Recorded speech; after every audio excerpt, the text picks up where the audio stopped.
I'm getting that feeling. What feeling? You know, the one you can only say what it is in French. Déjà vu. That's it.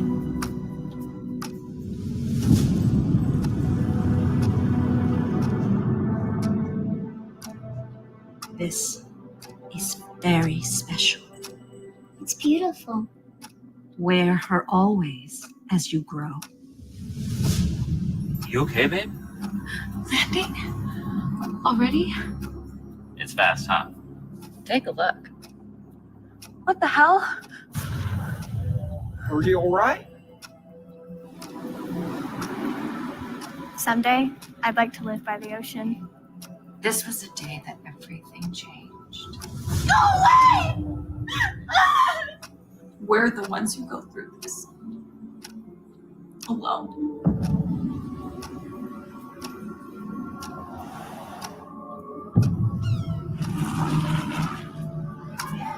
Floyd? Change one thing. What's that over there? Change everything. Hey there, Mary. What's the story?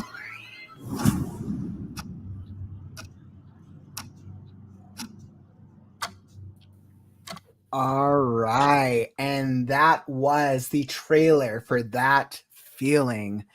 That's what we're going to be digging into today, about how that was adapted into this short film, which is so crazy. But starting off, Paul, before we really get into the meat of today's conversation, what would you say was your secret to adapting a short story, a Stephen King short story, into that short film that we saw that has been featured in over 20 festivals? So incredible. But what's your secret, my man?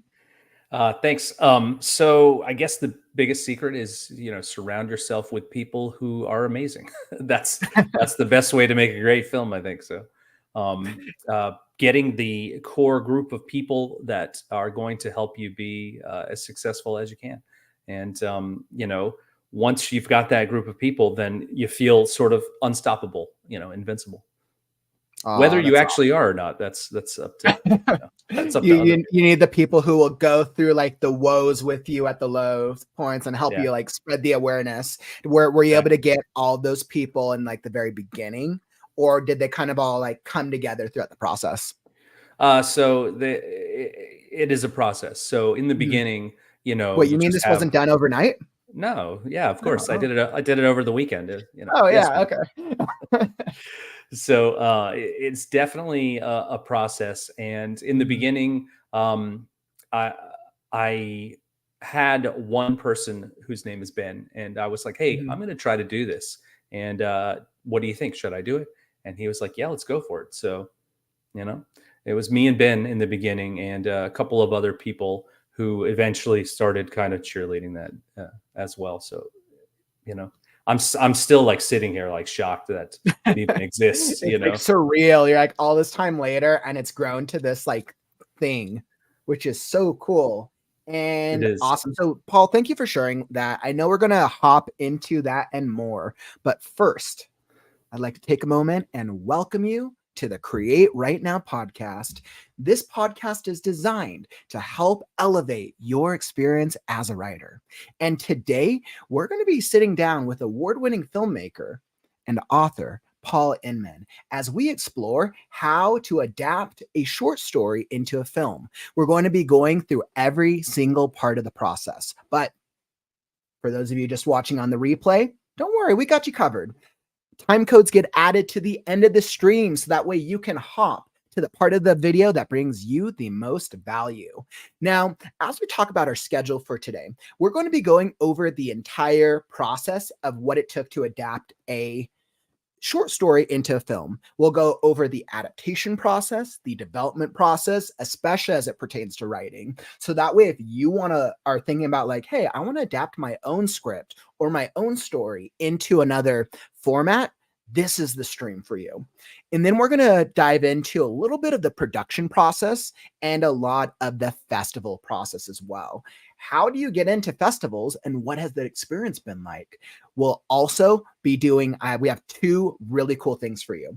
So we're actually going to be showing you a sneak peek of a clip from the short film That Feeling, based on a Stephen King short story. We're going to be doing a sneak peek, and then we will be diving into a live reading of Paul's story, Welcome to Hell. I know the name already gives me the haunted vibes. So we're going to have a lot of fun to that. We have so much lined up for you. And before we welcome Paul back in, let me just hop into the chat and welcome Jessica. Glad to have you in here. And ML, LeMay, welcome. Glad to have you. And we got our other community here. Glad to have all you guys in here as well. Miss Courtney, welcome to the stream. And Bethany, hello, my freaky darlings. I'm back. Beetlejuice.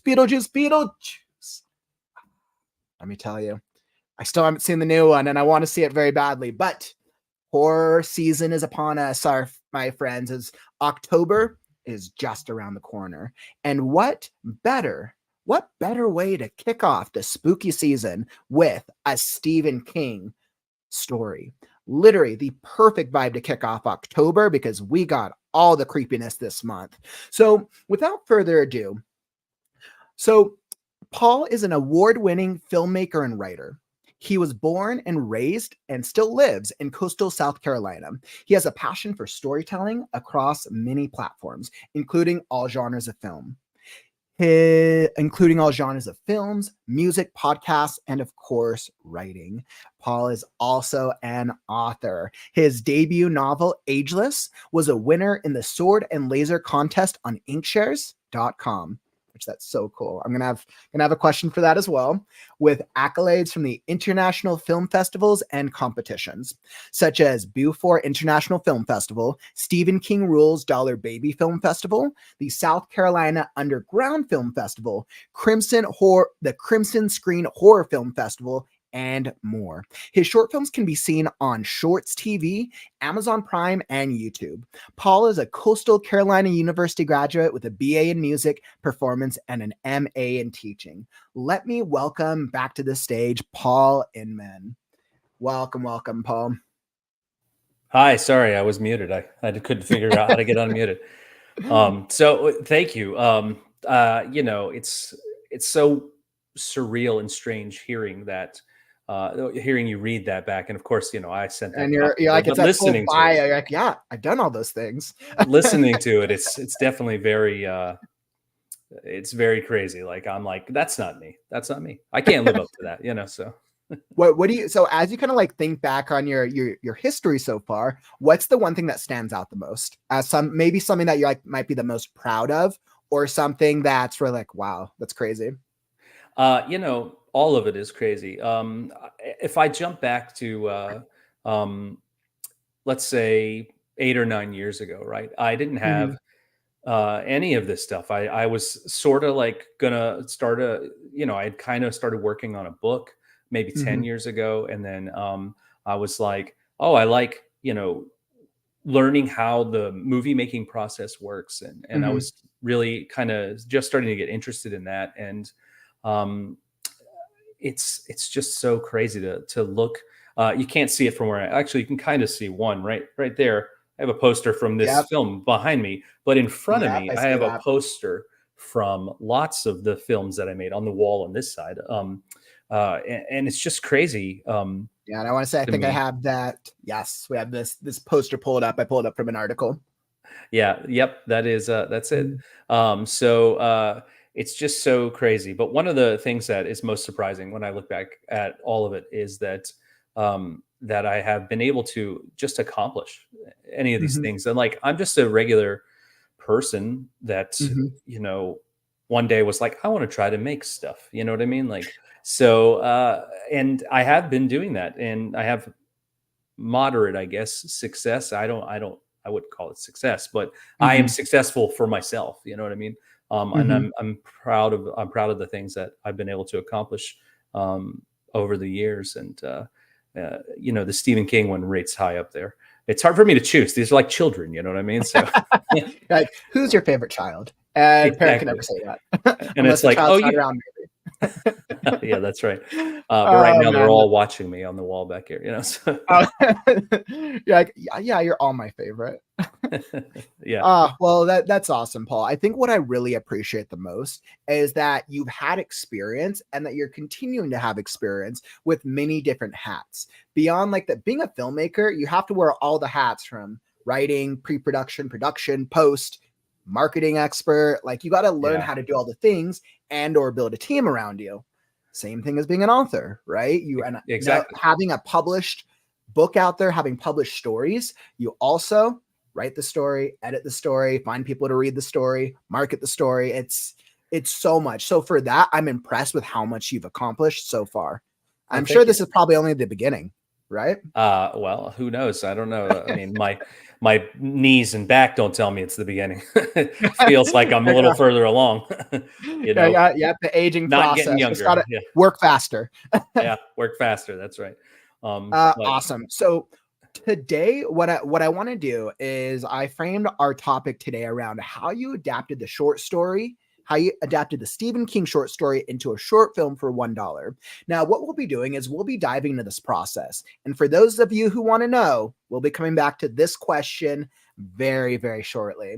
It actually makes sense. It does make sense, but perfect way to pull people in. So starting with the process, I want to walk through what that process was from start to finish, basically bringing an adaptation to life. So hopping right into brainstorming an adaptation, how did you decide which story to adapt? Like start with the beginning? That's a great question. So, this program that Stephen King does, he offers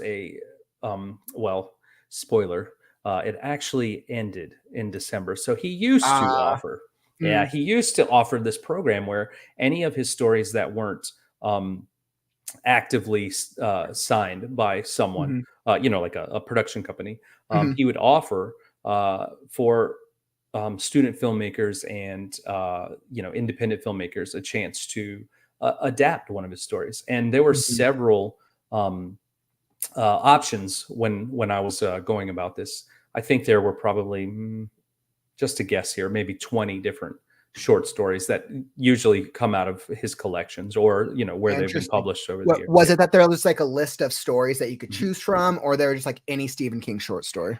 Yeah, so there was a list because I don't know the ins and outs on his side, but on our side, there was a list on his website. He actually used to have a section of his website devoted to this.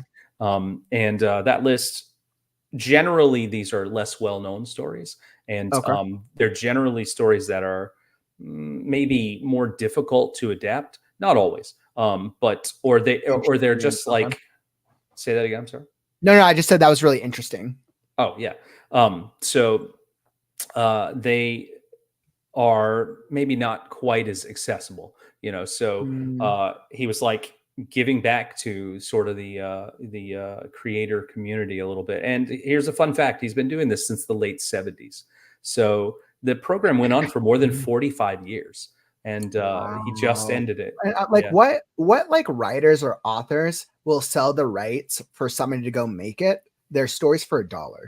Like, that's so incredible. That is so incredible. And I mean, even though the program just ended, it sounds like they were doing it for a very long time. So a lot of filmmakers got a lot of value out of it. Now, I know you shared that the stories they had available were hard to adapt. Why?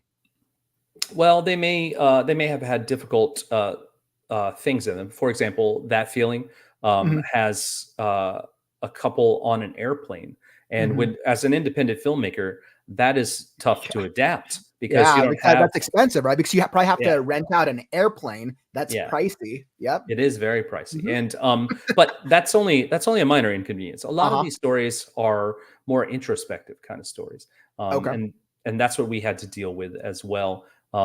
So there was a whole lot of what's going on up here, and not a whole lot of stuff necessarily happening.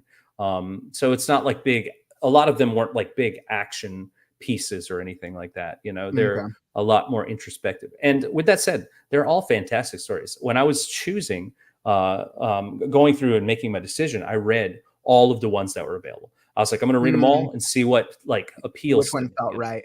Well, was there a reason? Was there something that connected you with That Feeling specifically? And then just so our audience knows, I believe that the full title of the short story is That Feeling with, it's like something with French. I was like, I have it pulled up here. It's all right, tell me what's the full title of it? It's That Feeling. You Can Only Say What It Is in French. And it is Stephen King's longest title for anything he's ever written. That Feeling, You Can Only Say What It Is in French. All right, which is Ryder, why, you know, if you're trying to figure out titles, right? Like, clearly.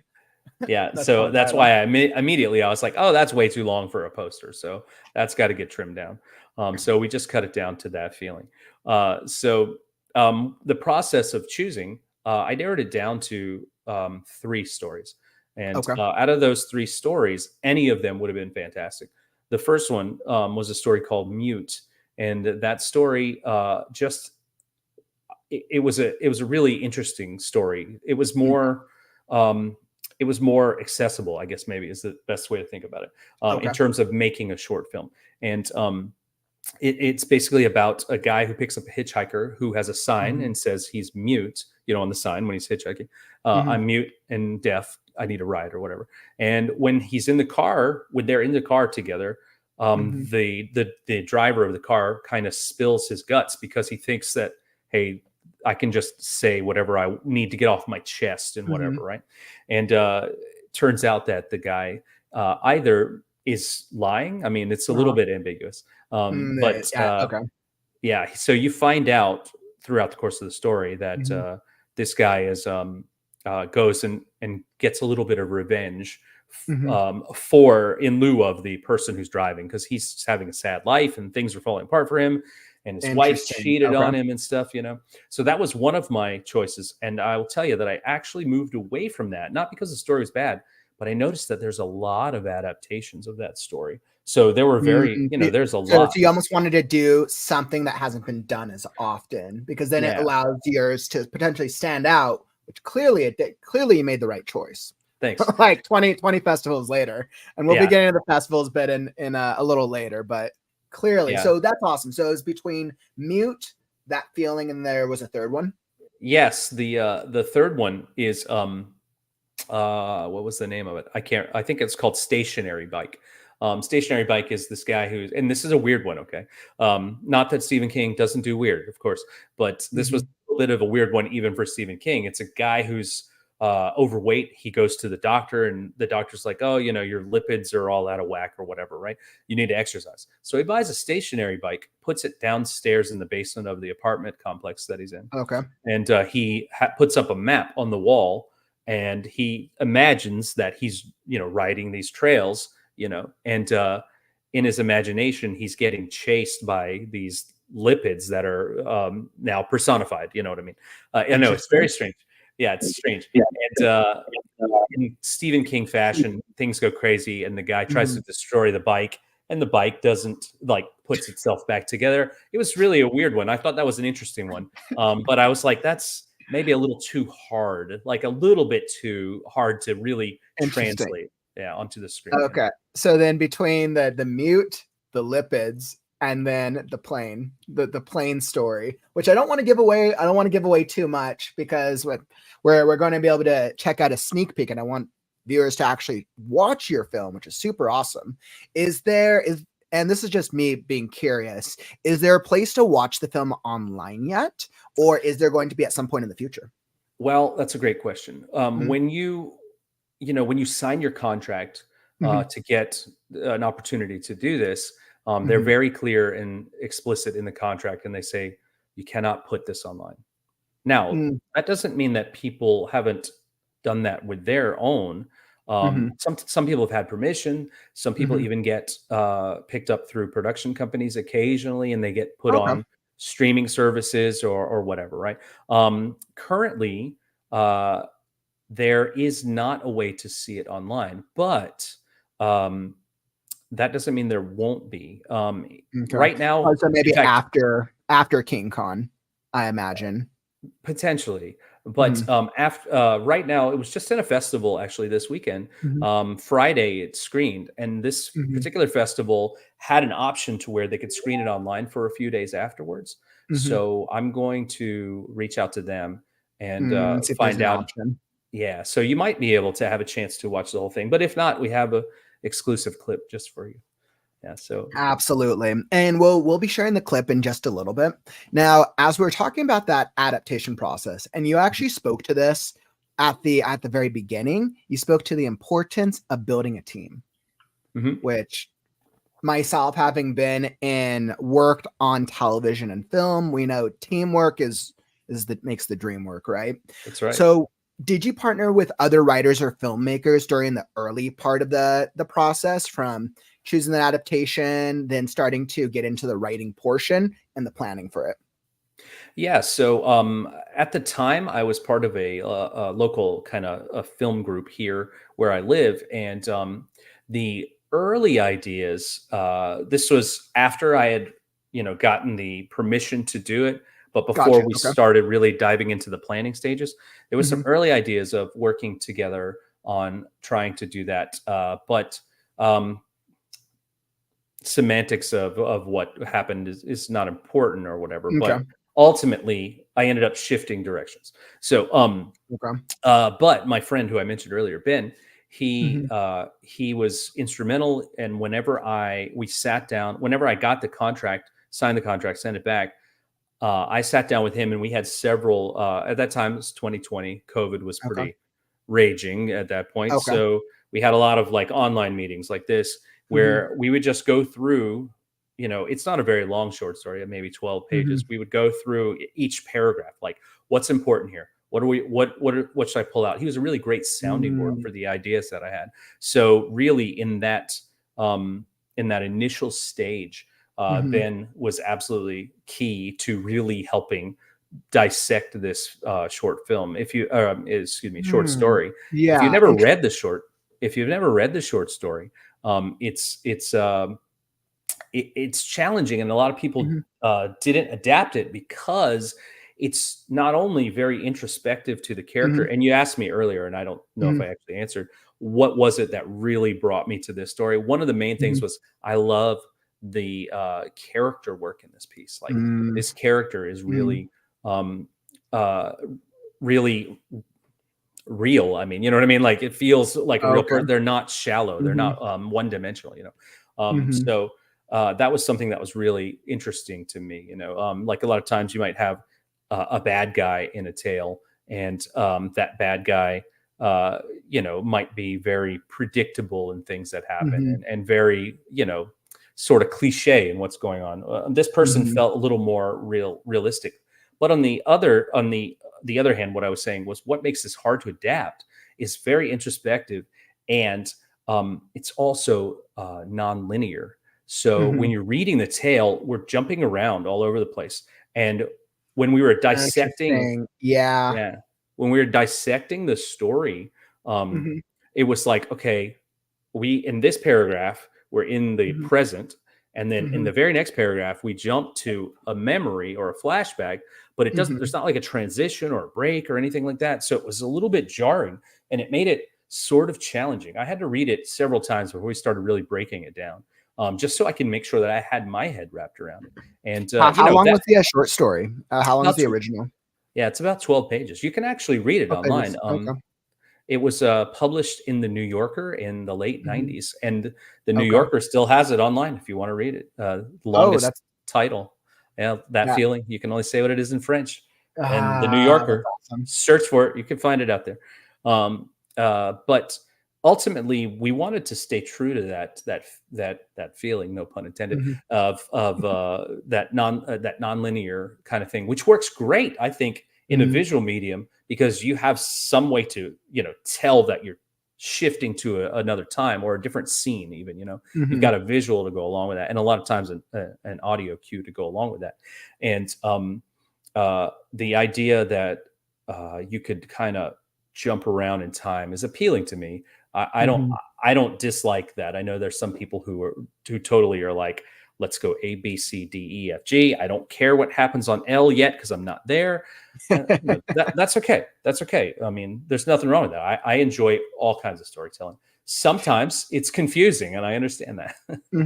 Absolutely. And I know, obviously, Stephen King is a master at his genre. Clearly, he's known for, I don't even know how many works he has by this point. It's hundreds upon hundreds by this point. And so I think what's interesting is you started getting into the adaptation, into the choosing how to like, okay, this is a story, let's turn it into a script. I want to explore that just a little bit. As with this, like, how did you adapt the short story into the script itself? Now, I know you spoke to breaking down. It sounds like you and Ben broke down each of the sections. Were you the one that was in like, okay, I'm going to write the script. This is the dialogue we're going to use. We're going to piece it from here or turn it there. Like, what did that look like? Especially for writers who may want to adapt their own stories into scripts. Yeah, great question. So when we were going through and breaking it down, I was looking at it from the mindset of like, let's tell this story of this woman. It's about this woman. And that is where like foundationally I started. You know, I wanted to make sure that I wasn't just hitting these set pieces type of things. You know what I mean? I wanted to really dive in. And if you care about the people or the characters, then, you know, you'll stick along with the journey. Yeah, even if you don't necessarily like nonlinear, for example, you know what I mean? You still want to know. And if you can care about the people, then that's important. And that's kind of where I started.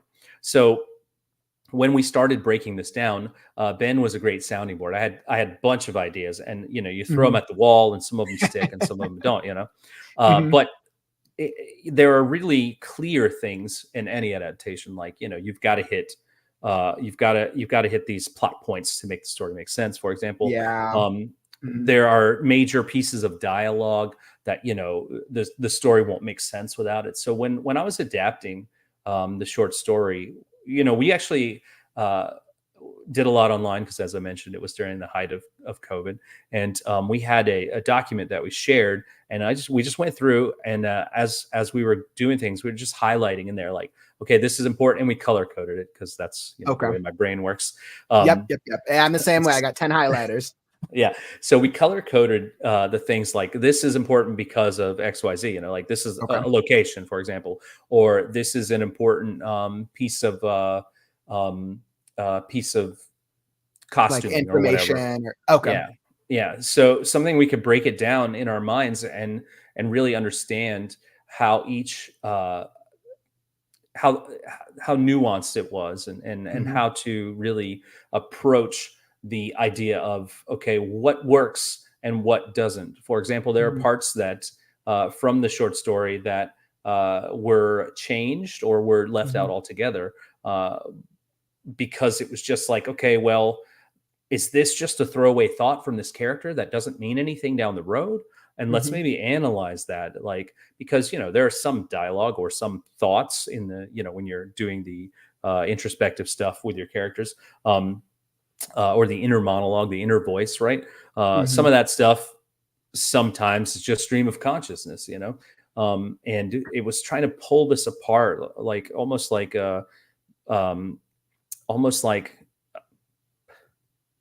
terrible example here, but almost like dissecting a frog when you're in middle school or something, right? But we totally understand it, because especially as writers, you have to understand every single part.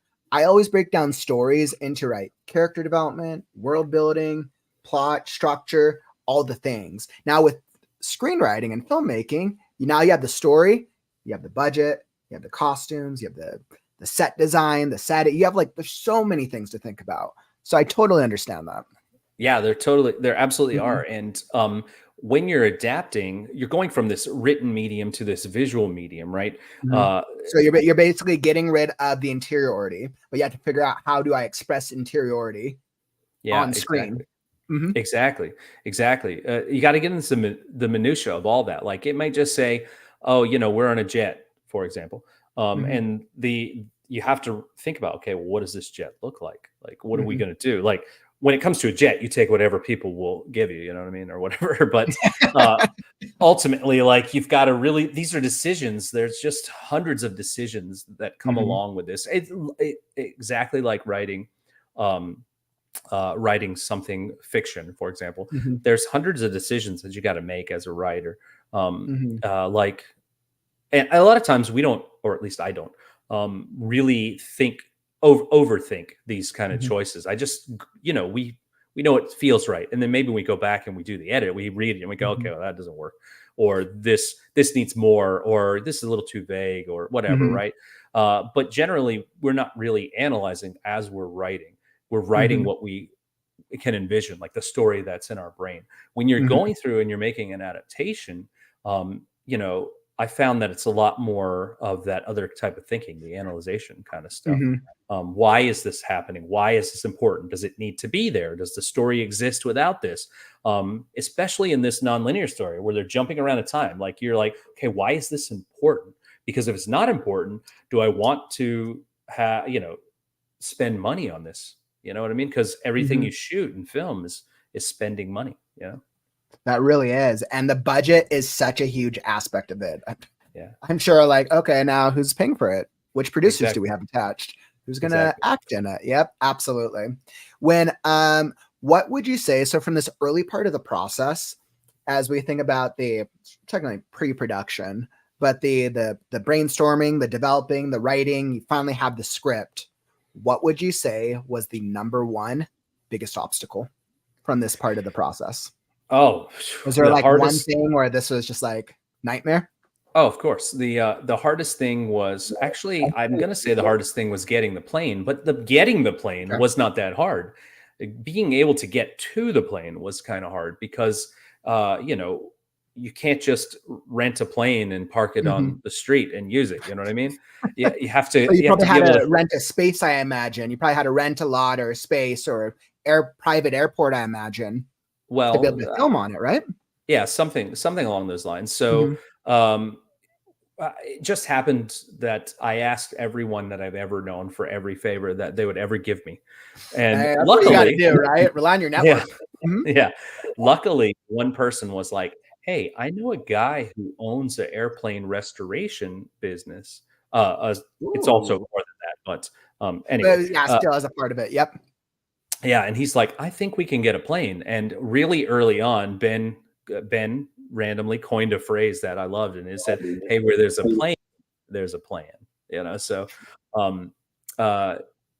we got the plane relatively easily. They actually, we had a couple of choices, weirdly enough, and you know, getting the plane was relatively easy. It was getting to the plane that was tough because, you know, you have to have special permissions to be on like the tarmac and stuff like that. So we were just a handful of days from actual production, like filming the film, and we still didn't know how this was going to work. And so we were sort of maybe not scrambling, but in my mind it felt like scrambling. Like, what's our plan B? I'm sure. What's our plan C? You know, I've got people flying in from other states to come be in this film. Like, man, did you have were you the director? Did you direct? You directed all your stuff. Did you have an AD, an assistant director? I did. His name is Marshall. Fantastic AD. That's awesome. And Marshall is like, Marshall is like, hey, don't stress so much. And I'm like, he's like, let me handle the stress. And I'm like, no, I mean, that's not how it works really for me, you know? Oh man, a little taste of Hollywood. I remember production life very, very well. But so with this part of the process, I'm curious, as you're kind of like dissecting your knowledge and the adaptation part of it, do you have any like a tip that stands out for writers who may want to adapt their story into a different medium? Is there like a number one tip or something you might recommend to help writers? Well, I think doing anything with our own work is always really, or for me, I guess, is always really challenging because, you know, you've got those inner demons that, you know, get into your mind and wreak havoc sometimes, you know? So I would say it's that analyzation piece. Try to remove yourself emotionally, which is really difficult. Remove yourself emotionally from what you've done and look at it as with more of a critical thinking, a critical eye, you know, and doing that analyzation part. Like, what is it that really is like drilling down to the core of your story? Like, you know, what is it that really works? And by the way, this is not just for adapting to another medium, but this is the way I think about it in terms of editing my work, no matter what the medium is. Like, what really works here? What is it that I just really like and like don't want to let go? Like early drafts of that feeling had this sequence that I had going so I guess maybe a little bit of a spoiler for a story that's been out for a long time. There's this, for lack of a better way to describe it without giving away too much, there's like a loop happening. So I kept doing this loop in the early edits, and I was like, I really liked it. And I was like, I need someone else to see this, because I need someone else to tell me if this is working, or am I just like married to this idea? Do I really like this idea? You know? And immediately it was like, yeah, we get it. You don't need that. And I was like, okay. And it was like, gone, you know, even though I liked it.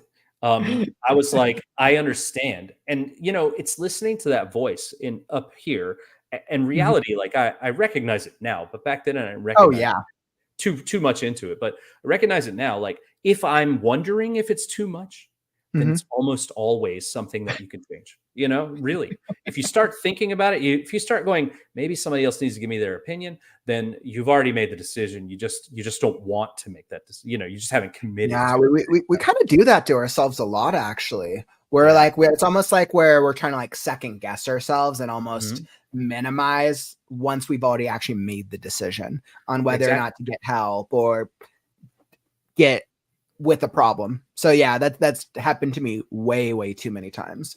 But it sounds like overall your advice is like get feedback. Definitely getting feedback with 100% feedback.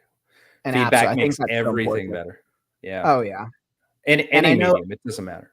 Oh yeah, agreed. And I think that the challenge I see for a lot of writers, and once they put out their work, there's a lot of fear around like, okay, if I put my stuff out there, people respond to it negatively. Now I feel less about my stuff. And I think if you're clear on what your expectations are for putting it out, even when you get people who love it, hate it, you're able to balance and keep it in check with the type of feedback. Yeah. And if I can just piggyback off that. You know, feedback is fantastic, but ultimately it's really up to you or us or whoever to make that final choice. You know, just keep in mind, if you're getting, again, I have to say, this is for me, I'm talking about myself, but I keep putting it out as the plural, but I'm talking about myself. When I get feedback, it is hard to pull yourself out of that, you know, to kind of look at it more as a critical standpoint. It's hard for all of us because we spend a lot of time in our heads, you know, making up these stories, or a lot of time at the computer writing. And there's this mindset in my mind that like I've spent a lot of time with this, and it's really hard to make these changes because I don't know if I agree. But if I get a bunch of people saying the same thing, then that obviously is a red flag. Something's not working, you know. The idea that I have up here didn't translate, you know, onto the paper or onto the screen as well as I wanted it to, you know? Yeah. I think the heart of it is we don't want to lose time, right? Where it's that fear of time. We can't get time back. So it's like you put something out there and the feedback's not good. You're like, well, now I wasted 10 years working on one thing. Yeah. Well, I could totally. I'd never say it was a waste. You know, I agree. I completely agree. I think it's also learning. For the longest time, I spent the past 20 years working on different short stories, different scripts, different books, and so many different projects, but feeling like I was a failure because I hadn't published or gotten something optioned or put onto a screen. But it took me getting to this part of my journey to realize that was all just practice. It was all practice and improving my craft. Exactly. So, and completely agreed. Yeah. And some of that is also just rolling the dice. You know what I mean? It is. There is a luck factor to it sometimes that we don't always take into account. Yeah. It's easy for us to beat ourselves up and say, why have I not done X, Y, or Z? And sometimes it's just because you weren't in the right place at the right time, or this person over here got lucky. You know what I mean? Like it's all like, I don't want to say it's all luck because it's obviously not, but it's a lot of luck involved with that. Yeah. I think there's a luck factor. I forget what the quote, but I think I heard this somewhere back when I was still in Hollywood. It's luck is when preparation meets opportunity. Yep. Right. So like Yeah, luck I've will heard that. always be a factor of anything, but if you are prepared as possible when you go to the coffee shop and you run into the producer of a big production company, if you're prepared in that moment, your odds of success are just higher. So Absolutely, 100% agree with that. And let me throw this out there too. Like, there's a lot of everyone has a lot of good ideas. I'm sure Mhm. it's putting in the time and the work to really Yep. make Yep. those ideas into reality. Mhm. Because let's say someone wants to be an inventor or whatever, right? This is Mhm. another terrible example that I'm making up. Someone wants to, be a famous inventor, and they may have 50 ideas, but if you never act on one of those ideas, if you Mhm. never really try and put yourself out there, or you really, put the time in to figure out what your invention is, not just say, oh, I want to invent a hoverboard, a flying skateboard Mhm. or whatever, right? You're Mhm. not going to really succeed with just Mhm. that seed. You've got to cultivate, right? You've got to Completely agree. water plants. You got to Yep. give it love. Yeah. So I think a lot of times we see the end result of a lot of these like big projects, like books, films, TV show, whatever. And then we always forget that it started out with a single idea from one person who then took it through whatever process. So I exactly. And absolutely agreed. And I think this is a 100% great conversation to have.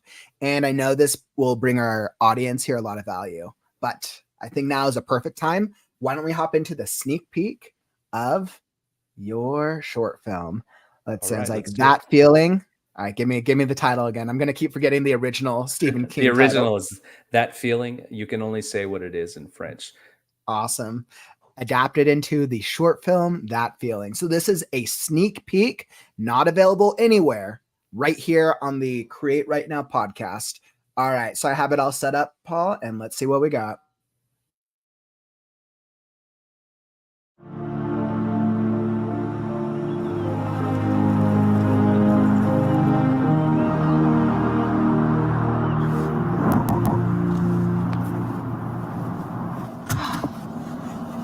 I'm getting that feeling. What feeling? You know, the one you can only say what it is in French.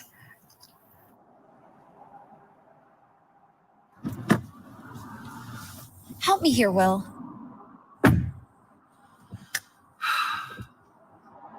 Déjà vu.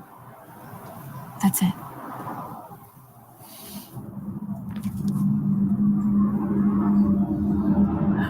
I gotta take a leak. Do you need anything? Hello? No, I'm good. Okay. She'll have the doll by one leg, What the hell? holding it upside down with its yellow grimy hair hanging. Take a look.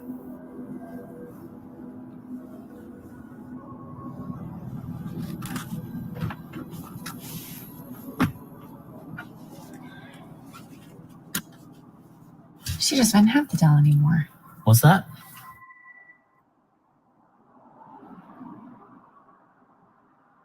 Nothing. Well, happy honeymoon to you too. Oh man. I absolutely love that. What a great little that ending line there. Well, happy honeymoon to you too.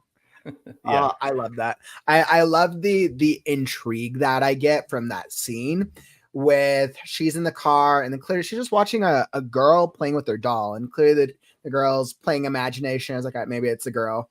But then like she sees herself. I'm like, okay, so does she like, are we in like a parallel universe? Is she just psycho? Like so many options. I think that's super cool. Definitely makes me want to watch. I'm definitely intrigued. Oh yeah. Thanks. And our actress there, her name is Kate Salvino, and she had a fun challenge of having to act in essentially two different roles. Okay. So as I mentioned when we were talking about the story itself, this is there's a lot of inner monologue going on in the story. And I was like, how do we successfully translate that into a visual medium on the screen, right? And I had made a short film a little while, several months before that, where I had someone doing voiceover for their own inner monologue. I thought it was as successful as it could be. However, I didn't think that it was necessarily super cinematic. You know what I mean? And then when you're making films, you want to be cinematic. So yeah. So and I imagine oh no, keep going. I was just going to say, so I wanted to pivot and do something different. So that's how we ended up there. Yeah.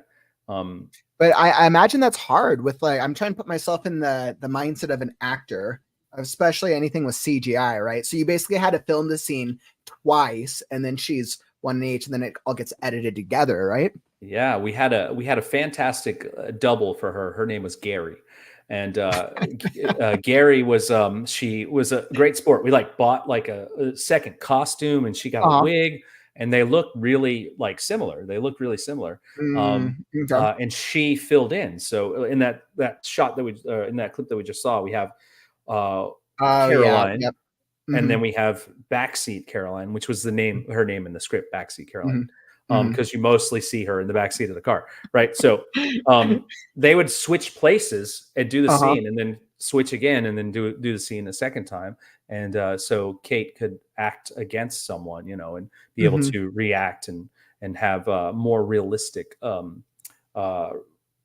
conversations with herself. I guess. Which I think is absolutely awesome. I have that feeling that is done predominantly. That's like a Hollywood trick that we see, where there's almost always a double, right? So because then you can still get certain shots if it's done from the right angle. But that was awesome. So that was cool. And then for our audience, where can they go check out more if they want to hear more about the updates? Where would you like to send them? So we actually have a Facebook page just for that feeling, and it is somewhere, I think.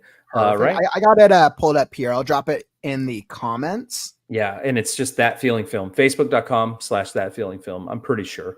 But oh my God, I can't remember now in the moment, but I'm pretty sure that's what it's always awesome. So I just threw that down in the chat in our YouTube and Twitch.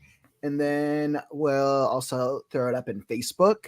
So if you want to go hear more updates about it, once again, the film is not available online.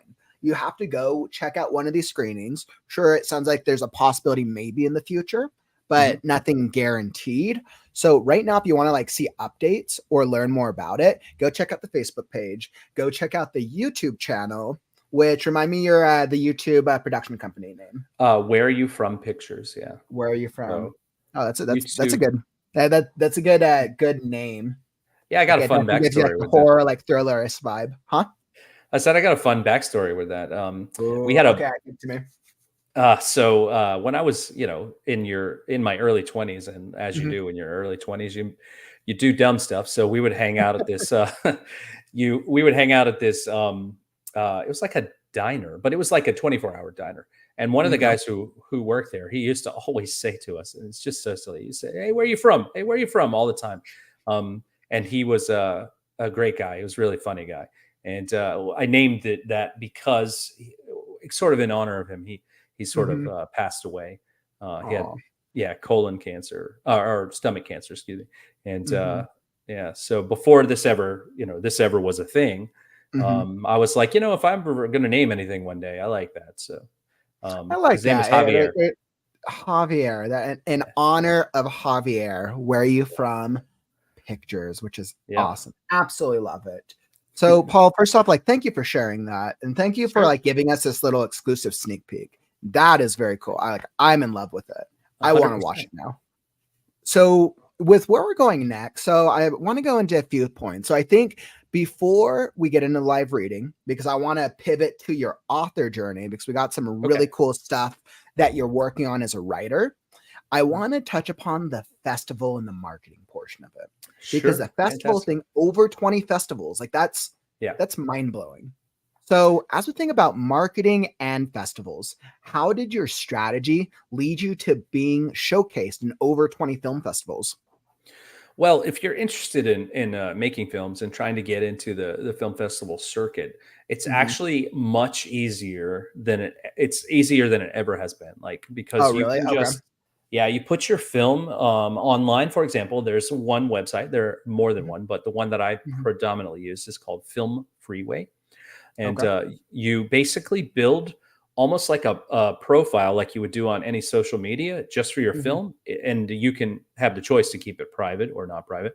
Mhm. Obviously I keep mine private for this film because I'm not allowed to really have it out there in public, right, according to my Mhm. contract. So uh, at that point, you have access to a database, really, and you can Okay. search for film festivals, by location, for example. Like I could Mhm. do film festivals that are near to where I am locally and try Mhm. to submit to those. You can search by genre. You can Mhm. search by popularity. Okay. So if you ever wanted to try to put something in Sundance, I mean that's how you could do it. Wow. So yeah. Wow, that's actually really cool. I feel like when we think about a film festival, it feels like it's probably this like really complicated process to get it on screen somewhere where people can watch it. That's actually probably very inspirational for any up and coming filmmaker who wants to try their hand at the festival circuit. Of course. It's really not a complicated process. It can be an expensive process though. Oh, interesting. So does it usually cost to submit to these film Mhm. festivals? Yes. Not all of them, Interesting. but a lot of them, Mhm. yeah. So, Mhm. but generally they're relatively inexpensive. Like for example, Mhm. Sundance is less than Mhm. $100 to submit, Mhm. which is not terrible for But I the like the big name of likelihood of it getting Sundance. chosen is probably low. I Yeah, imagine yeah, Sundance. Yeah. yeah. Yeah, but I mean, you never know. Right? You never know. But most of them are relatively affordable. 20 Mhm. bucks, 15. Sometimes, Mhm. personally, sometimes I'll go up even up to like 50 or 75. Mhm. But it really Yeah. depends. It can Do get do you expensive. usually do you usually get like a good turnaround? So if you think of it as like investment, it gets accepted, I show it to people. What does that is there like a return on your investment, so to speak? Good question. So short films are notoriously not money makers. Okay. Not There's nothing wrong with that necessarily. They can make Mhm. money.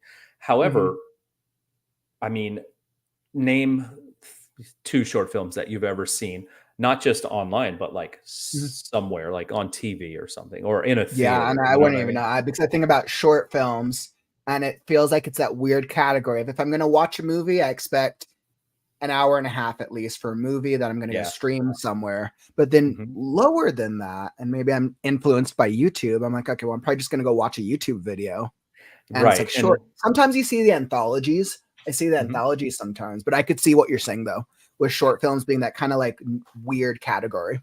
Right. And it's not. I Mhm. wouldn't say it's a weird category. I mean, it's Or challenging. not necessarily weird, but just different. Maybe not the same level of awareness, Yeah, perhaps. and ultimately, it really comes down to where you are on your journey as a filmmaker. Because Okay. realistically, just like writing short stories, Hmm. and you mentioned earlier, you spent a long time honing this craft, and it's the same Hmm. idea. Um, it's the same idea with the short films.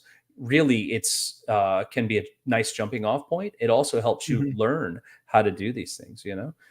Hmm. And the making short films is fantastic, and there are channels devoted to short films. Like for example, there's a channel called Shorts TV, and Hmm. they only show shorts. You can get into the festival circuit, and you can make a lot of Hmm. fantastic connections. Meet a lot of Hmm. great people, and a lot of people that you can make new short films or feature films, even Hmm. independent feature films.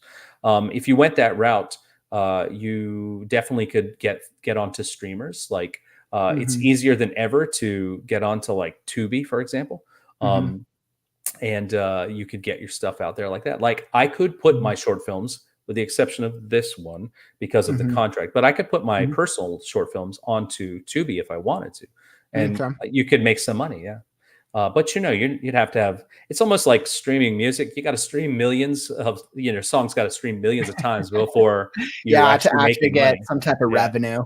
Yeah. And I think that the same can be said once we put our books out there, right? It's figuring out like, what's the right platform for distribution, whether I'm going self-publishing or traditional.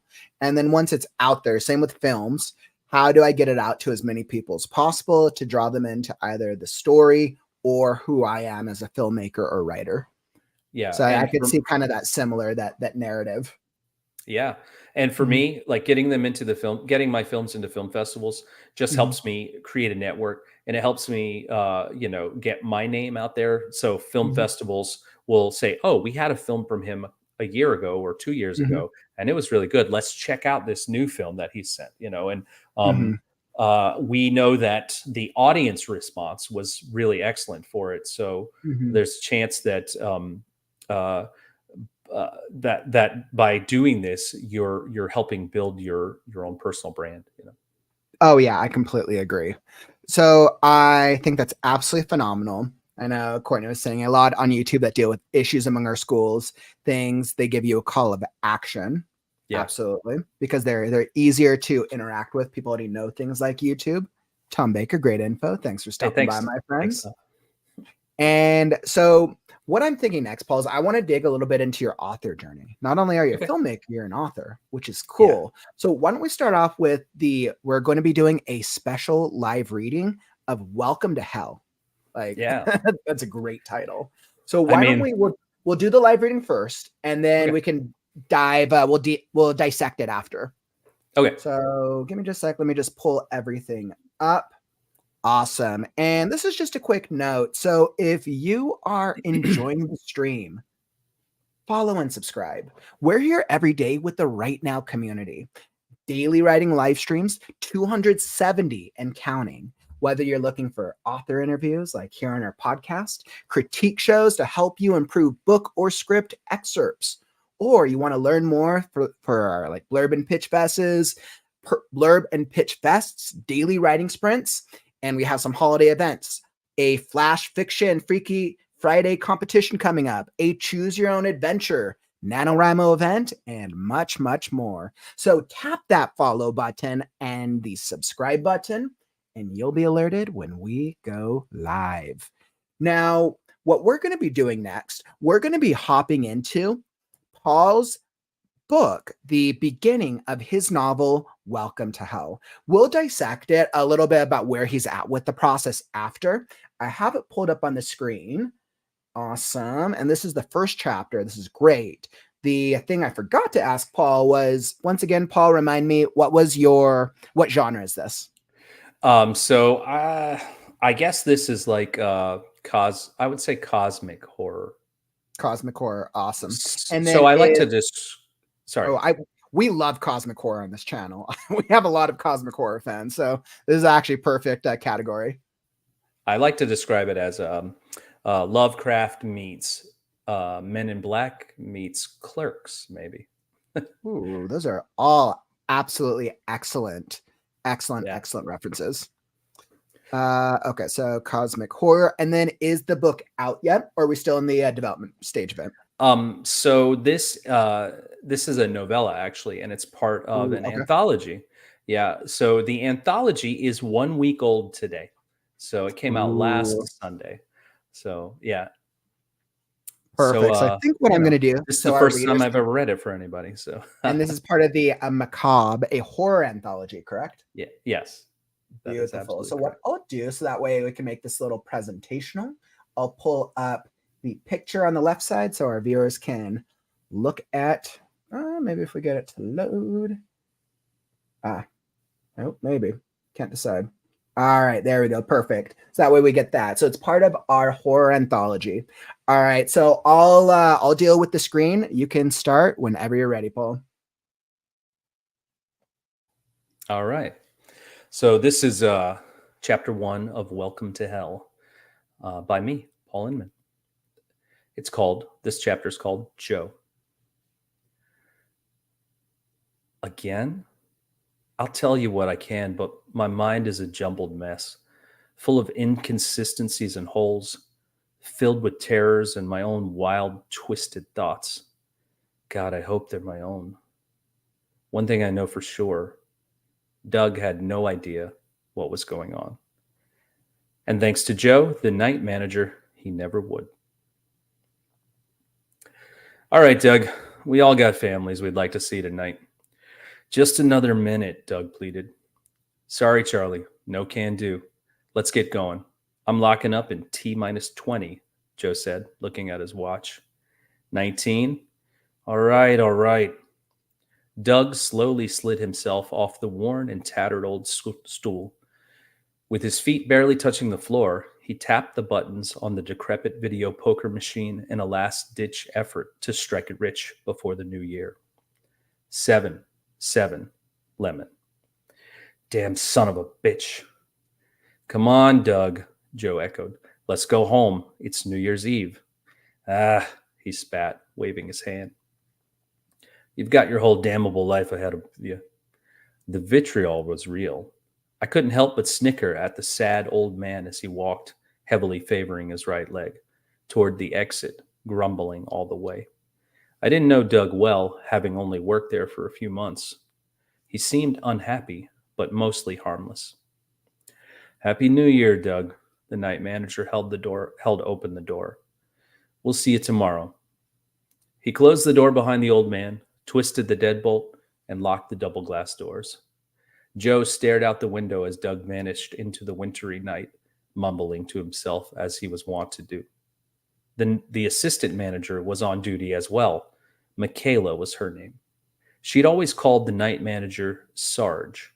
More than once, I'd wondered if they were old military buddies or something. But, not knowing what the hell to call him, I did my level best to avoid any name other than boss. Besides, I didn't work the night shift that often. Who cared what I called him as long as I did my job, right? Sarge, questioned the assistant, are we a go? Abruptly, Joe spun around, his eyes wide, wild. You're goddamn right we're a go. Shut down the beer cave. Grab the supplies, he barked, then looked at his watch. We've got just over 7.5 hours until the store reopens. Yes, sir, Michaela said, turning on her heels. There I stood, dumbfounded, not knowing what was happening. Hey, I fumbled over the words. Boss? What's happening? I'm super lost. Joe ignored me. I guess I'll grab the mop. He walked over to the entrance of the beer cave. The doors slid open and he tweaked something with the sensor, leaving them stuck in the open position. The cool air rushed out. Michaela ran around the little store like a madwoman, stopping at the breaker panel, popping it open, flipping a breaker, and killing the power to the refrigerated beer cave. When she finished, she disappeared deep into the stockroom. I watched it all unfold, never moving beyond getting the mop bucket from behind the counter. I could feel my jaw dangling from the lower half of my face as I tried to make sense of what was happening. Were we going to clean the beer cave? I thought we were trying to get out of here on account of it being New Year's Eve. Michaela came back out to the main floor, 2 black tactical bags slung over her shoulders. She carried them over to the open entrance of the beer cave, where she abruptly dropped them to the ground. The boss glanced at his watch. 3 minutes. Michaela nodded, turned on her heels, and disappeared into the stockroom once again. Then the boss turned to me. Hey, kid, he barked. Get over here. I pointed to my chest, the universal, who, me? gesture. Yes, he rolled his eyes. Who else would I be talking to? I shrugged my shoulders and rolled the mop bucket. Excuse me. I shrugged my shoulders and rolled the mop bucket with me over to the mouth of the beer cave. Get rid of that shit, he pointed to the bucket. The sound of his uncharacteristically booming voice made me jump. Here, he continued, handing me an empty bag from one of the tactical packs. Food, water, as much as you can fit, canned goods, shit that doesn't have to be cooked, lots of water, enough for at least a day. Plan for 2 if you can make it fit. What's happening, boss? I asked. He glanced at the watch again. We don't have time for questions. Fill the bag. I stood there looking back and forth between him and the small empty sack he'd shoved into my hand. Now, go, go, go. I jumped back, sort of terrified of the man who, just 5 minutes ago, I knew to be a soft pushover. Here he was screaming at me like some sort of manic, sadistic drill sergeant. I shuffled back down one of the aisles before saying a half-hearted, "You don't have to talk to me that way." "Just get the supplies, Jordan," Michaela said as she came from the stockroom again. This time, she was pushing a large two-tiered cart. The top level held two hefty duffel bags filled with tools. There seemed to be an assortment of things: pliers, wrenches, screwdrivers, drills, batteries, a bunch of other shit, and even a medium-sized handheld sledgehammer. The bottom level was filled with something covered by a large piece of black canvas. "Fine," I said to Michaela, my annoyance taking over. I continued under my breath, "But it's fucked to treat people that way. A little kindness goes a long way." I shoved a few bottles of room temperature water down into the sack, along with a couple of bags of chips and some pop-top cans of beanie weenies and Vienna sausages. After parking the cart next to the tactical gear, Michaela joined me. She carried 2 other empty sacks and eyeballed me before peeking into my bag. "You need more water. Sarge said enough for at least 1 day, but optimally 2 days worth." "What the fuck is going on, bro?" I whispered. "Like, what are we doing here? For real?" Michaela said nothing, just filled her bags. I watched her arrange 15 bottles into each one, leaving almost no room for food. After a few beats of silence, she responded, "You're going to need the water. Get more, as much as you can fit." I looked into my bag: 2 bottles of water, 2 cans of each of the Pop Tops, and 3 bags of various flavored wrap snacks. "Might want to get some real food too," she finished as she walked to the next aisle. "Less than 2 minutes. We've got to get this party started," the boss shouted across the store, his voice carrying in a way I hadn't heard before. More authority, maybe? "Shit," I mumbled and took out the food. I refilled my bag with water and tried to squeeze the rest in the tiny bit of room left over. In the end, I gave up the wrap snacks and opted for one of the mini fruit and veggie trays. I figured, what the hell. My feet shuffled across the tiles, heading back toward the beer cave where Michaela and the boss were waiting. "Little pep in that step, kid," Joe said. Before I worked there, I was a janitor at the local elementary school. It wasn't a bad job. Sure, no glamour or glory, but the pay wasn't terrible, and the work wasn't too hard. The kids made it, though. Seeing their enthusiasm every day always put a smile on my face. They'd be quick to help you clean the cafeteria after lunch, and were always happy to do it. I miss those little ones, especially since starting at the shit-go, where I was currently being treated like a kid. "You know I'm 27, right?" I said, not hiding my annoyance. Michaela and Joe shared a smirking glance. "I do," Joe said, "and I'll bet you think you've seen it all in those 27 years. Then the 2 of them laughed, like fully laughed, as if it was the funniest thing they'd ever heard.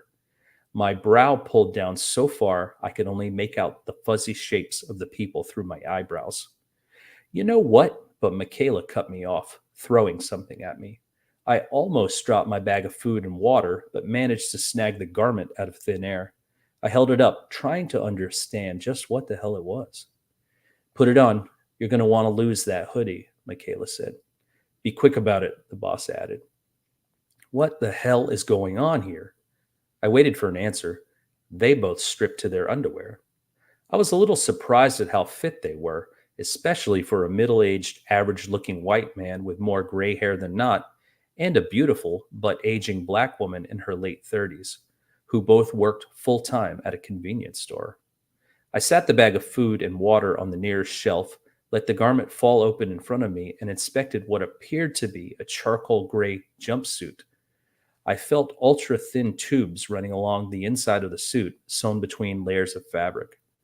The boss, Joe, zipped up his jumpsuit. "Let's go, Jordan. Time's a-wasting." He hoisted one of the tactical bags over his shoulders. Michaela, fully dressed again, did the same. I hesitated. The boss noticed. Hurry up, kid. It's not like the world depends on us. The sarcasm was thick, but the meaning was lost on me. I turned away from them, slipped out of my clothes. I could feel the cold air flowing out of the open doors of the beer cave, and quickly pulled the jumpsuit up my body, zipping it closed. There was something small sewn into the wrist of the left sleeve. I fumbled with it. That's the activation button, Michaela said. I spun. She was maneuvering the cart of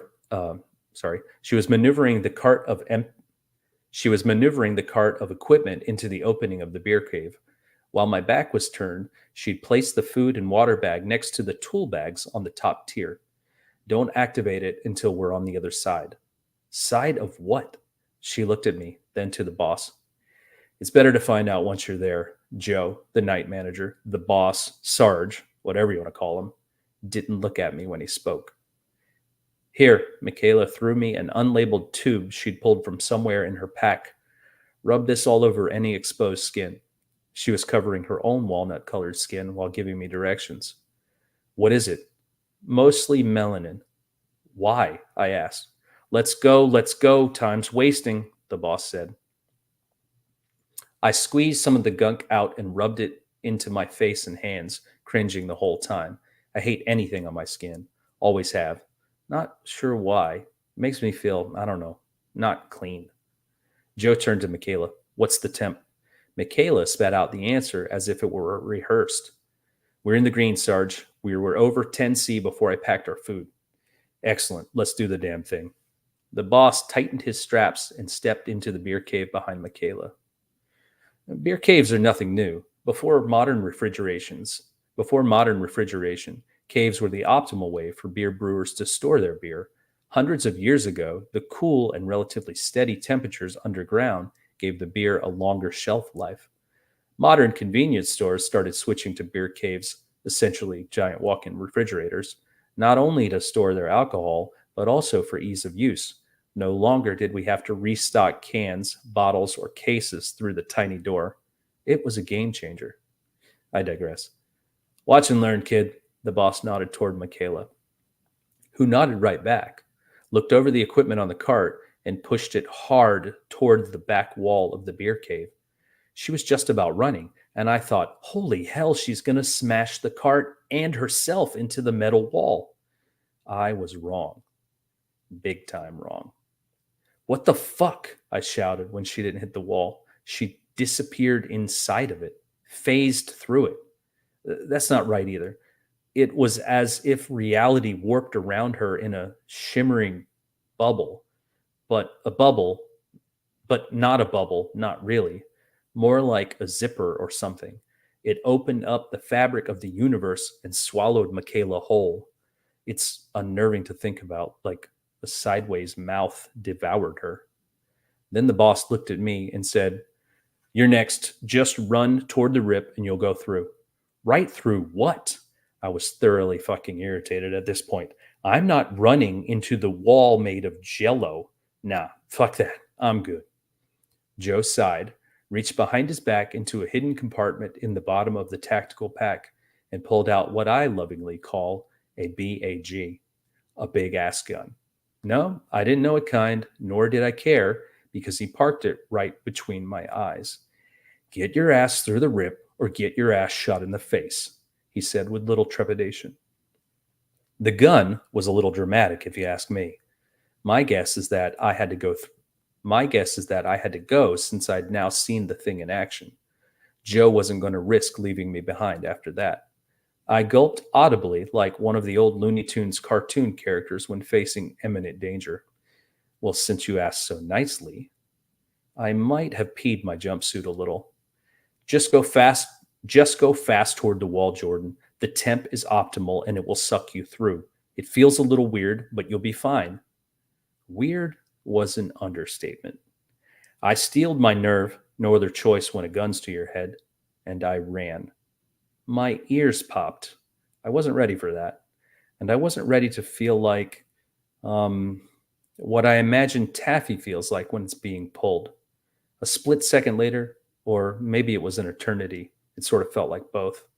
I was through the rip, and I was not prepared, not even a little.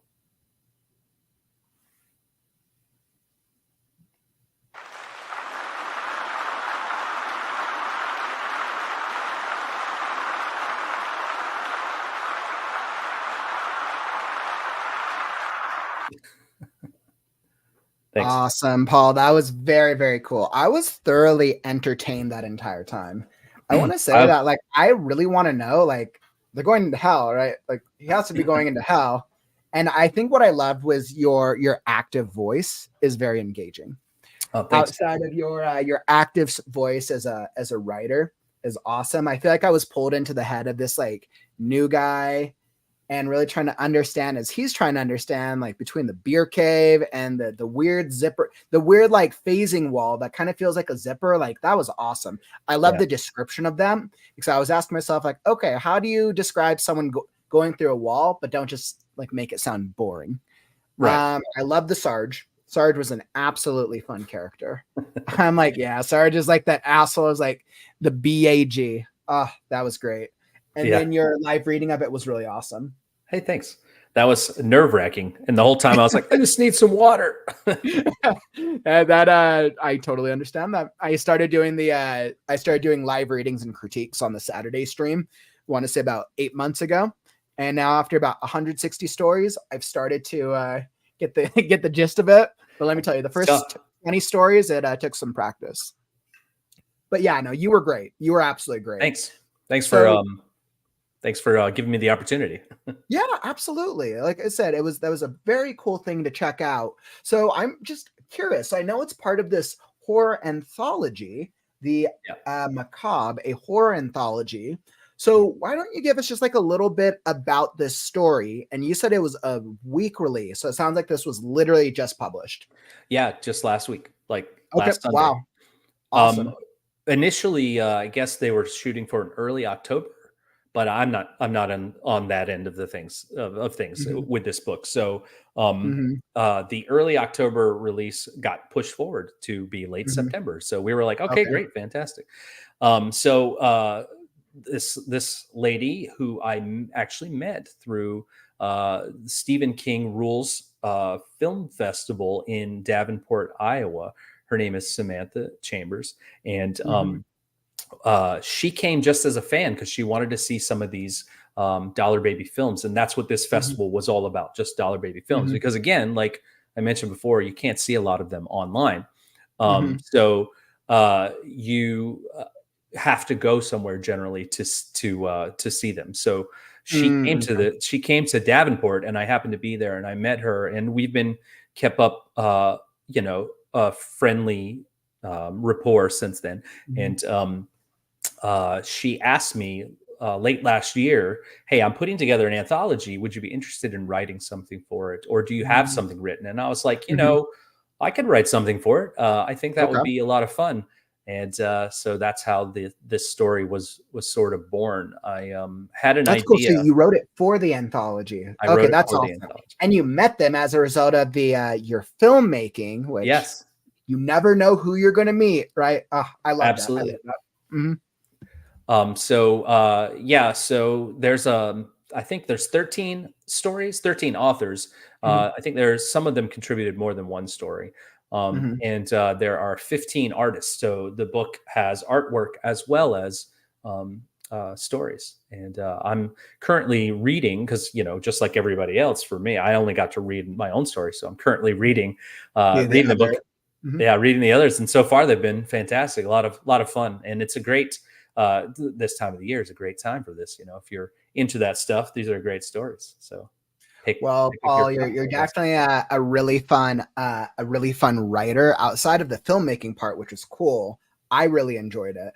And I know the horror stories and horror like shorts is on everyone's mind, because we're actually hosting our first flash fiction competition next month, which is like a Freaky Friday sort of deal. So I know everybody's kind of thinking of like, oh, all right, flash fiction, short stories. I want to write something. So that was very cool to listen to. And then for any of our audience who wants to like know more about it or go check it out, is where would you send them? You could go pick up your copy from the Amazon link that you had on the screen a few minutes ago. Excellent. So I got this pulled up. I'll drop the Amazon link down in the description. It will also be down in the YouTube description after the stream. Yeah, and that's probably the best place to go, because it's kind of scattered right now, because there are so many authors and artists involved in it. We're all kind of pushing our own thing, so there's not one definitive place. beyond this, the Amazon link. Yeah, absolutely. Perfect. So I definitely wanted to show that. And I think it's so cool that you got asked to write for an anthology, because I know a lot of I know obviously writing a book takes time, as you well know. And because I know you already have a pre-existing published book, which is awesome. So you know what the process is like. But I think it's great. I think what's great for anthologies is it gives writers a shorter opportunity to still be like, put something out and create something. Yeah. So they gave me a 20,000, Samantha gave us a 20,000 word limit.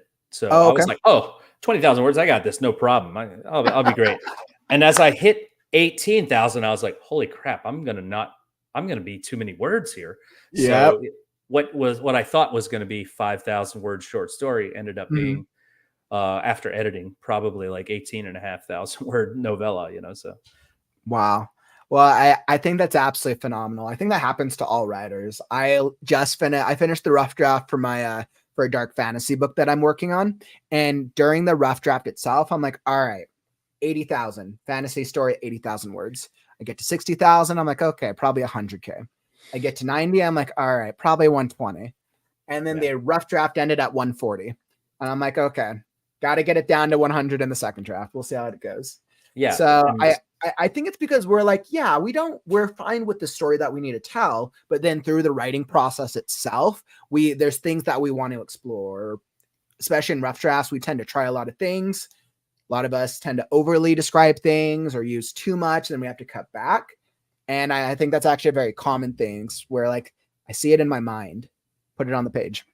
Yeah. That goes back to what I was talking about before. Like, sometimes it doesn't just translate the way that you want it to, initially, or like you said, sometimes it grows, it sort of snowballs even. And what I really thought was interesting when I was editing this story for the anthology, I really focused in on like, hey, there's a time for flowery language, and there's a time when it's just like, you just need to get the be more concise. You know what I mean?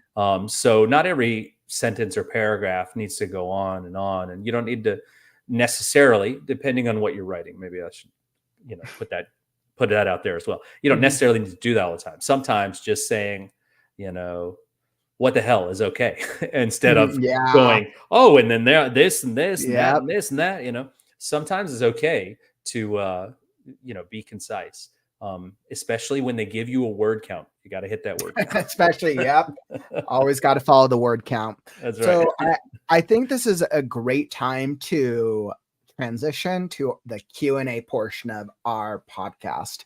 So for those of you here in the live stream, what questions do you have for Paul or myself about the adaptation process? About if you have questions about the horror anthology, about the short film, that feeling, or about anything that we've discussed today, drop them down in the comments. We would love to bring them up. We'd love to chat about them. So with that being said, let me just throw up the banner. Awesome. And then, all right. So I have a great question for you to start off with, especially because we're all writers here and we're all readers. Are there any books you would recommend to our writing community? We have writers in all the genres. Yeah, for sure. So of course I would recommend the book that I was just reading from, which I did recommend already, right? Macabre, a horror anthology, and there are plenty of fantastic stories, plenty of great authors in there. I would also recommend, if you can handle nonlinear storytelling, my release Ageless, which is basically it's a girl with a genetic anomaly who is on the run from people who want to exploit that. Kind of like Firestarter meets X-Men meets Jason Bourne kind of thing. Okay. And it's all very fun. Okay. Set over about 100 years. So if that's something that you're interested in, it's called Ageless. I also have a few friends out there that are writers as well. I'm not sure. And I'm just dropping this down in the comments, by the way, for anyone who wants to check out either Macabre or Ageless. I just linked to your author page on Amazon. Yeah, thank you. So I appreciate that. So I have a few friends that are authors as well, and one of them is currently campaigning to turn his podcast novel, which has 7 amazing seasons, into a book. So one season would be one book. So he's doing a sort of a crowdfunding thing with that. And his name is JF Dubois. He is the author of A God in the Shed, which has sold Cool 50,000 copies. I think 50,000 copies. Wow. Yeah. So when did it publish, or what was the publishing date? published in 2016. I think Okay, so it's been out for a second. March. Yeah. So, so 2016, he's done 50,000. That's awesome. That's a great accomplishment. It's fantastic. And so he's has that optioned to be made into a pilot.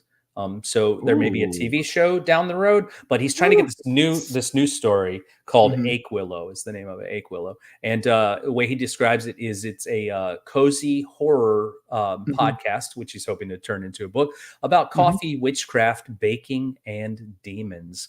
And who doesn't want a little coffee with their demons, you know? Exactly. And it's a fantastic podcast. The narrator of the podcast is not him. I'm trying to think of her name right now. Amy is her name. But she's got a fantastic voice. And she does a fantastic job with these characters. It's a great podcast. Like I said, 7 seasons. About other podcasts. And remind me again. So what's the specific name of it? So our viewers can go find it. Ache Willow. And I'll type it into the chat too, I think. Awesome. Ache Willow. And you can find that anywhere that there's podcast if you want to listen to it. But go support it. I want to see this. I want to hold this in my hand. That's why I'm taking the time to promote him and not me. Which I love. And another close friend writer, his name's Brian Guthrie. He has a book series. Book 2 is coming out. It's called Fall. The first book's called Rise, and it's a science fiction set sort of in the future, and the planet has exploded, and people live on different shards of the planet that are floating in space. It's really cool. It's a really interesting idea. Okay. So that's on both. By the way, JF Dubois. His books are on Audible, and Brian's books are also on Audible. If you're an audiobook person, or the podcast for Ache Willow, go check them out because they're fantastic, and really they deserve your support, just like we all deserve to support each other. So I absolutely love that, especially here with the Right Now community. We're always all about supporting each other, especially when we're in that early or that stage of the process where we're either publishing the first book, early books, or beginnings of series. So absolutely recommend, because we want to find more success. And then we also want to see these adapted into other things, of which clearly you're the one to go to when I'm ready to turn Last Scarecrow into an adaptation. I'll be like, all right, so Paul, so what should I expect? You should expect pain. No, I'm just kidding. Okay. All right. I'm like, yep, that sounds about right. I'm like, all right, good truth. Awesome. So it looks like not as much of a question, but we have a good comment, which I think we might be able to help Courtney out with. So Courtney said they're still needing 4,000 words. I know she's been hard at work at her novel, and she can't seem to write that last, whether the chapters, the ending of it. What would your advice be? Okay, so this is a great question. My advice for you is to do what I don't do, even though I want to do it. I want to do it. And I go through, like all of us, I'm sure, we go through like ups and downs, right? So fits and starts. But instead of waiting for your muse, okay, the best advice that I ever got as a writer was make sure you write at least 200 words a day. 200 words, that's a paragraph. It's not that much. Generally, those 200 words will be okay. And what that will do is that will spark you into the next 200, because that 200 words might be hard on Monday, but on Tuesday, it might be easy. And then on Wednesday, it might be 600 words. And then Thursday, it could be 1,000. What you want to do is you want to create a habit of writing, even if Wait, you which don't, I think she does have the habit. So Courtney actually just oh, dropped this. She fantastic. said, Oh, understand this is a mental block. I am ah, scared and nervous and excited to finish my first novel. don't be Ooh. scared and nervous. Mhm. Just get it done. Because Yeah. here's the deal: Mhm. writing is rewriting, right? Writing is Mhm. revision. So get it done, and then go back to page Even if one. it's not bad, even if it's not good, it's all right It if it's doesn't not matter. great. It Mhm. doesn't matter. Because really, you can make it better. You know what you can't do? You can't tell anyone that you have a finished novel if you don't finish it. Oh, I You love that. know? Absolutely Um, love that. and look, I understand about being nervous and scared. Uh, Same. I mean, everybody. I mean, I would think that everyone, no matter where they Mhm. are and whatever level they're at, they're going Mhm. to feel that way occasionally, if not every single time. You know what I mean? Did But did you ever feel that right before your film aired for the first time? Right yeah, before you did like the live screening? of course, every time, every time that it shows in an audience, I'm nervous for people to watch it. But that nervousness goes away very quickly. So what I like about being with people watching it live Mhm. is when we get to a part and people laugh, moan, cry, Mhm. whatever the emotion is that they're supposed to feel. When they do that, then I Mhm. realize, okay, I did it, at least this part of it right. You know what I mean? Mhm. Because that's what I wanted and that's what's happening, right? So Mhm. remember, the mental block and being scared and nervous is normal. You know what I mean?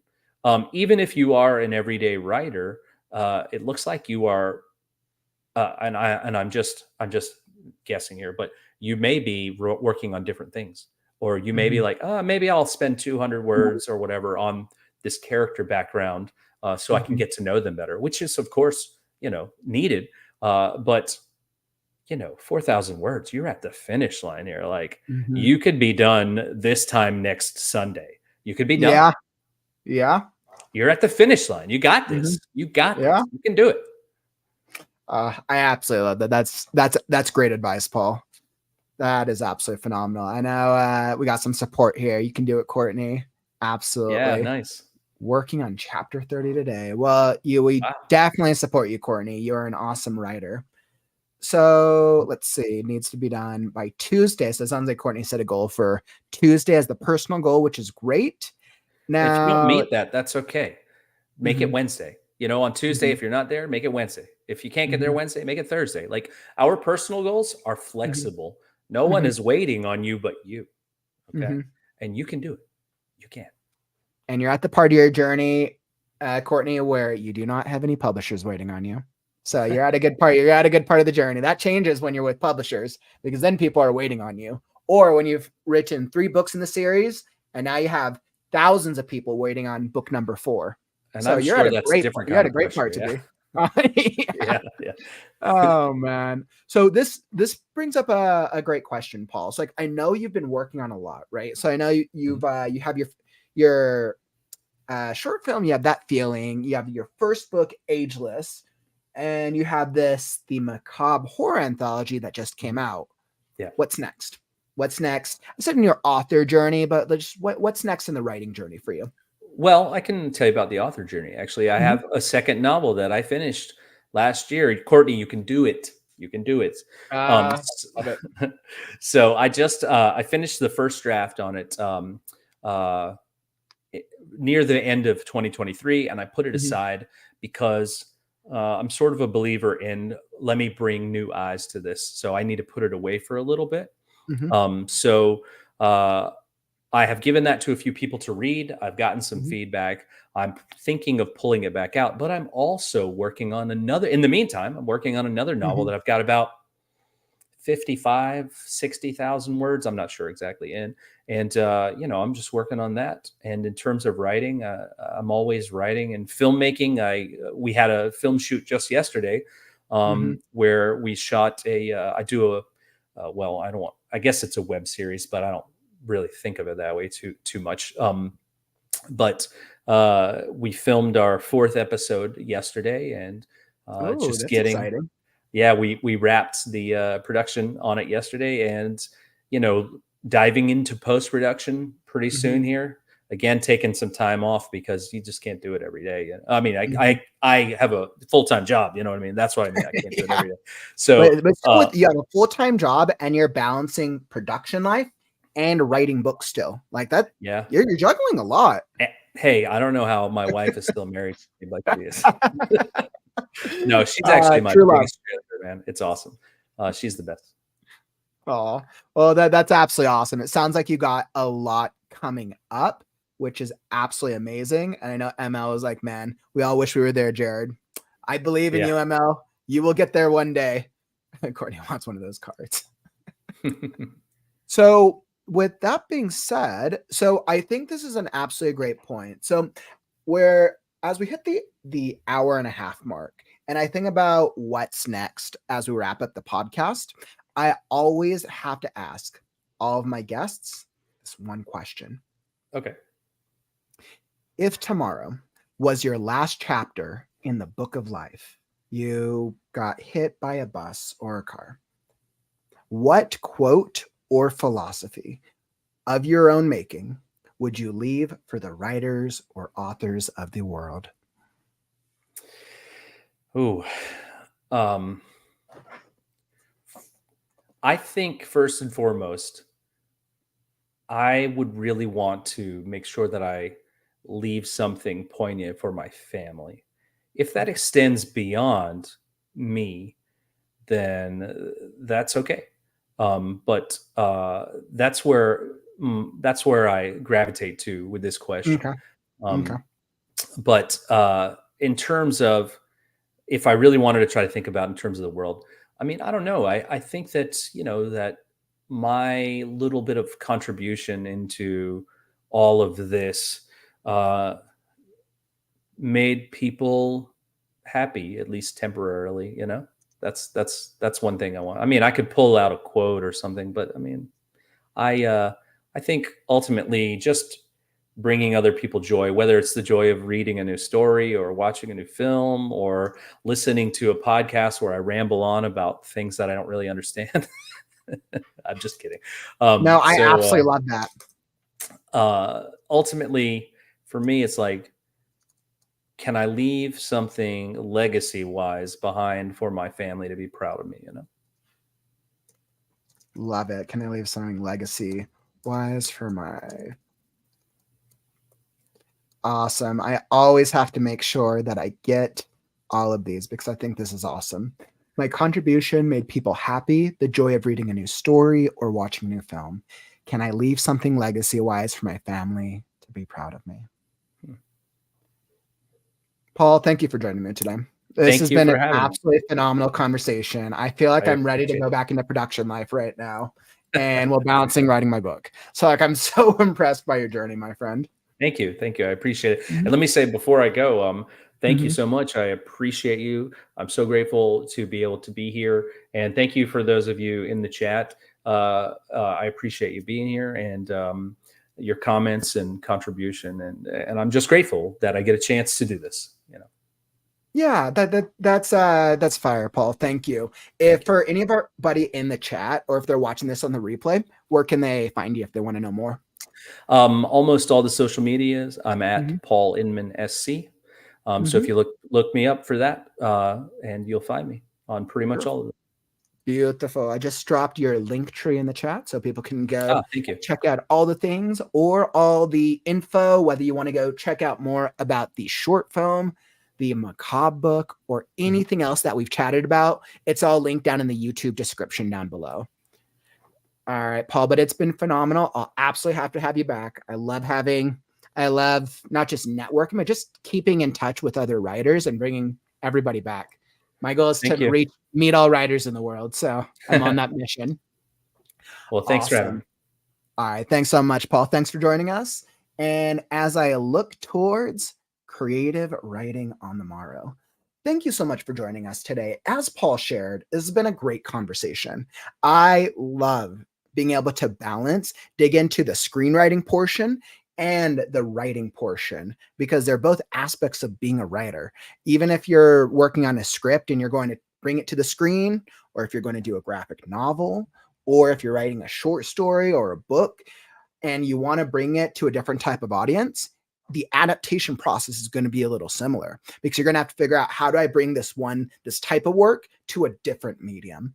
And I think that brings a lot of writers value. So I'm absolutely impressed. And as we look towards tomorrow, if tomorrow is our casual Monday right now updates. So we'll be digging back into the flash fiction competition, the Freaky Friday flash fiction competition. Make sure you check back in. You got 2 more weeks to submit, and you'll get the 4 value propositions. Reading by a published author if you're a finalist. You'll get a free critique of the piece if you're a finalist, and you will get the live reading critique, and you'll get your story published in a flash fiction anthology. So you'll get an author credit just by being chosen as a finalist. And then if you win, you'll be selected by the live stream community. You'll win a $20 gift card just for applying.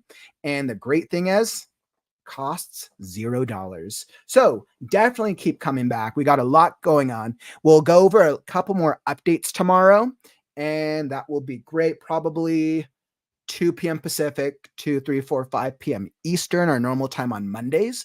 And if you're looking for something to watch next, down in the YouTube description is one of our previous podcast episodes, how you can be an authentic author brand in 2024, where we chatted about all the things that go into marketing and branding as an author. So definitely check that out. And don't forget, like the stream on your way out. Help us show the algorithms that writing streams are cool. All right, my friends. And that brings us to the end of this stream. Don't forget, words are wind, but stories are forever. I'm Kauffman, and I'll catch you on the morrow. Stay creative, writers.